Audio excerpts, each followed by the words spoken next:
सम्पूर्णमा नमस्कार। म आज यस श्री शालिजा माध्यमिक विद्यालयको कक्षा 10मा अध्ययनरत भाइ बहिनीहरूलाई ढाड नभएका जनावरहरूको 8वटा फाइलमको विशेषताहरू अवलोकनद्वारा सिकाउन गइरहेको छु। त्यसका लागि मैले पूर्व तयारी गरेको थिएँ र उहाँहरूलाई अहिले ल्याबमा चाहिँ लिएका छौँ। अब एकछिन पछाडि उहाँहरूलाई ढाड नभएका जनावरहरूको 8वटा फाइलमको विशेषता पुरै अवलोकनद्वारा चाहिँ उहाँहरूले सिक्नुहुनेछ है त। धन्यवाद। पुरै भिडियो हेरेर साथलाई सपोर्ट गरिदिनु होला र केही कमी कमजोरी रहेछ भने कमेन्ट गर्न नबिर्सिनु होला है त। धन्यवाद। अब म एकछिन है म तपाईलाई पहिला एक्सप्लेन गर्छु है, त्यसपछि चाहिँ राम्रोसँग अब्जर्भ गर्नु होला है। मैले यहाँ लखरै राखेको छु, यो पोरिफेरा, सिलेन्टेरेटा, प्ल्याटिहेल्मिन्थिस, निमाथेल्मिन्थिस, एनिलिडा, आर्थ्रोपोडा, त्यसपछि त्यो मोलस्का अनि यो इकाइनोडर्माटा है। यो सबै चाहिँ मैले एकै ठाउँमा त्यहाँ पढ्ने हामीसँग भएका स्पेसिसहरूलाई चाहिँ मैले मिलाएर राखेको छु है। पहिला हामी अब्जर्भ गर्दाखेरि यहाँबाट गर्छु, मैले तपाईलाई सामान्य चाहिँ एक्सप्लेनेसन गर्छु। यो हो पोरिफेराको जनावर है। हामीले नकुहिनको लागि चाहिँ यसलाई चाहिँ यस्तो पानी जस्तो तरल पदार्थमा हालेर राख्छौँ। यो वर्षौंसम्म राख्दा पनि कुहिँदैन है। अनि त्यसपछि यसको चाहिँ मुख्य विशेषता चाहिँ पोरिफेराको के अरे, शरीरमा चाहिँ धेरै प्वाल हुन्छ। त्यसमध्येको पनि एउटा चाहिँ के हुन्छ, ठुलो प्वाल हुन्छ भने अरू चाहिँ कस्ता हुन्छ भने साना प्वाल हुन्छ हैन। अनि यिनीहरूमा तन्तुको विकास भएको हुन्छ कि हुँदैन, यसमा चाहिँ हुँदैन। त्यही तन्तुको विकास नभएको एउटै मात्रै फाइलम हो, त्यो फाइलम के हो त, पोरिफेरा है। अनि यिनीहरू डिप्लोब्लास्टिक हुन्छन् कि टिप्लोब्लास्टिक, यिनीहरू डिप्लोब्लास्टिक है। अहिले चाहिँ मजाले अब्जर्भ गर्नु होला अरू विशेषताको लागि है। हामीसँग भएको अर्को हो जेलीफिस है। यो जेलीफिस कुन फाइलममा पर्छ? जेलीफिस सिलेन्टेरेटा। यसको मुख्य विशेषता के हो, शरीर चाहिँ कस्तो हुन्छ अरे, खोक्रो परेको है, भित्र चाहिँ खोक्रो हुन्छ। अनि त्यसपछि यसमा चाहिँ अरू विशेषता, यिनीहरू डिप्लोब्लास्टिक हुन्छन् कि टिप्लोब्लास्टिक, यिनीहरू पनि डिप्लोब्लास्टिक। डिप्लोब्लास्टिक धेरै जसो जीवहरू डिप्लोब्लास्टिक भएको कुन कुन त, यही दुईवटा फाइलम हुन् है। के अरे, सिलेन्टेरेटा र पोरिफेरा है। पोरिफेरा एन्ड सिलेन्टेरेटा डिप्लोब्लास्टिकमा है त। अनि त्यसपछिको फाइलम कुन हो, प्ल्याटिहेल्मिन्थिस हो। यसमा चाहिँ कस्तो हुन्छन् रे, कस्ता किराहरू पर्छन् यसमा, चेप्टा किराहरू हो। चेप्टा किराहरू पर्छन्, यो चेप्टो हुन्छ है। यसलाई चाहिँ हेर्नु होला। अनि यिनीहरूको चाहिँ भाले र पोथी छुट्टिएको हुन्छ कि हुँदैन अरे, हुँदैन है। भाले र पोथी प्रजनन अङ्ग एउटैमा हुन्छ, त्यसैले यिनीहरूलाई हर्माफ्रोडाइट, बाइसेक्सुअल, द्विलिङ्गीय भनिन्छ है। दुईटै चाहिँ प्रजनन अङ्ग एउटै शरीरमा हुन्छ। यहाँ मैले चाहिँ भएका स्पेसिसलाई मेरा राखेको छु। त्यसपछिको चाहिँ फाइलम के हो, निमाथेल्मिन्थिस भन्नाले तिनीहरूको मुख्य क्यारेक्टर कस्तो हो रे, यिनीहरू गोलो किरा भनेर नि चिनिन्छ हो। शरीर हेर्दाखेरि कस्तो हुन्छ त, यिनीहरू गोलो खण्ड खण्ड परेको हुन्छ कि हुँदैन, हुँदैन है। यिनीहरूमा चाहिँ शरीर खण्ड खण्ड परेको हुँदैन। त्यसपछिको चाहिँ कुन हो रे, त्यसपछिको फाइलमको नाम एनिलिडा हो।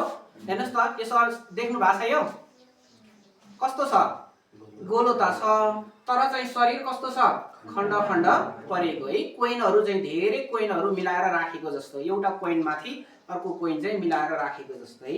यो एनिलिडा भयो हो।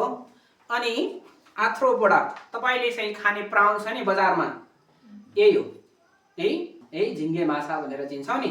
यसको चाहिँ मुख्य विशेषता के हो ल भन्नुस् त, आर्थ्रोपोडाको मुख्य विशेषता के हो, यो खुट्टा चाहिँ जोइन्ट हुन्छ, मतलब जोडिएको हुन्छ र सबैभन्दा ठुलो फाइलम पनि यही नै हो। यसैमा चाहिँ सबैभन्दा धेरै एनिमलहरू बिलोङ गर्छन् है। त्यसपछि अर्को फाइलम के अरे, मोलस्का। मोलस्काको चाहिँ मुख्य विशेषता के हो रे, के चिन्नुहुन्छ, यो के हो, अक्टोपस है। हाम्रो चाहिँ पेरिफेरीमा पाइने चाहिँ मोलस्काको एउटा एक्जाम्पल भन्नुस् त, शङ्खे किरा, चिप्ले किरा हैन, स्नेल, स्लग चाहिँ तिनीहरू के भए त, यो मोलस्काको एक्जाम्पल भए। भने मैले हिजो तपाईलाई कडा शरीर तर काँडै काँडा जस्तो परेको भाग हुन्छ, त्यसलाई के भनेको थियौँ हामीले, इकाइनोडर्माटा हो। इकाइनोडर्माटा। स्टारफिस चिन्नुहुन्छ,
यो एस्क्यारिस ल यो चेप्टो किरा भनेर चिन्छौँ हो। यो चाहिँ कस्तो त गोलो किरा बुझ्नुभयो। यसमा चाहिँ भाले र पोथी छुट्टिएको हुन्छ कि हुँदैन? यसमा हुँदैन, तर यसमा भाले र पोथी के हुन्छ त छुट्टिएको हुन्छ है। भाले चाहिँ छोटो हुन्छ भने यसको चाहिँ पोथी चाहिँ के हुन्छ त मेल र फिमेलमा। यो चाहिँ मेल चाहिँ छोटो हुन्छ भने फिमेल चाहिँ के हुन्छ त अलिक लामो हुन्छ है, बुझ्नुभयो। र अब यसको फरक हो। अब म फेरि यहाँ आएँ है। ल फेरि यसको एउटा जीव र यसको चाहिँ एउटा जीव ल्याएँ। ल है यसमध्येको पनि मैले गडेउलालाई ल्याएँ। ल यसको फरक भन्नुहोस् न त। दुईटै हेर्दाखेरि कस्तो देखिन्छ? गोलो होइन? ल फरक के ल भन्नुहोस् त यसको र यसको?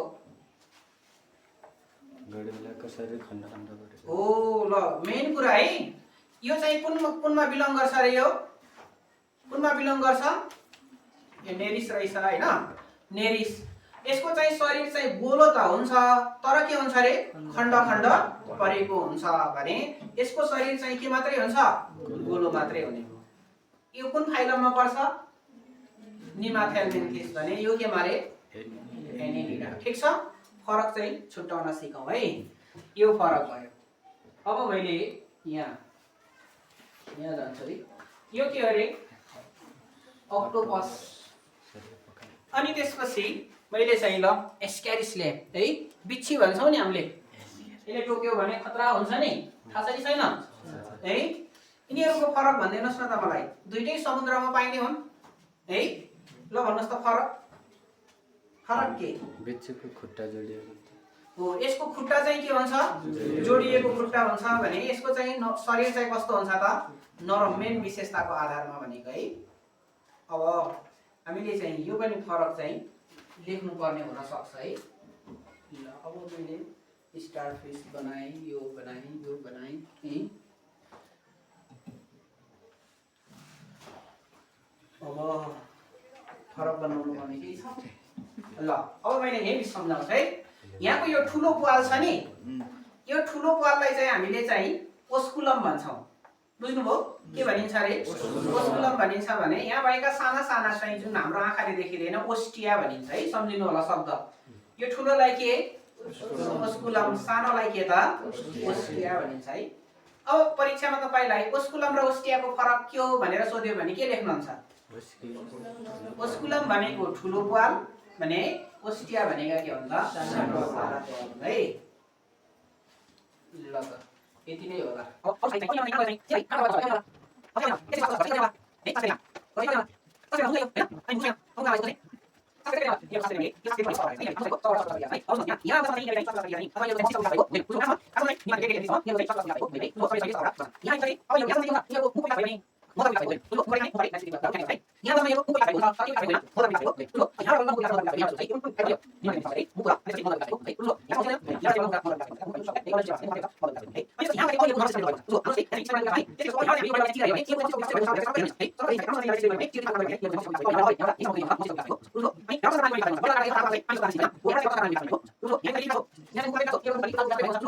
त भएको यसमा पनि मुखको विकास भएको हुन्छ मलद्वारको विकास भएको हुँदैन यहाँ आउँदाखेरि मल मुख र मलद्वारको विकास भएको हुन्छ बुझ्नुभयो अनि त्यसपछि यहाँ आउँदाखेरि नर्भस सिस्टम भनेको के अरे स्नायु प्रणालीको विकास चाहिँ यहाँबाट भएको हुन्छ र यिनीहरुमा रक्त सञ्चार प्रणालीको विकास भएको पनि हुन्छ शरीरमा रगत खेल्ने क्या बुझ्नुभयो हाम्रो जस्तो चाहिँ क्लोज हुँदैन यिनीहरुको ओपन हार्ट के अरे ओपन ब्लड सिस्टम चाहिँ हुन्छ है याद गर्नुभयो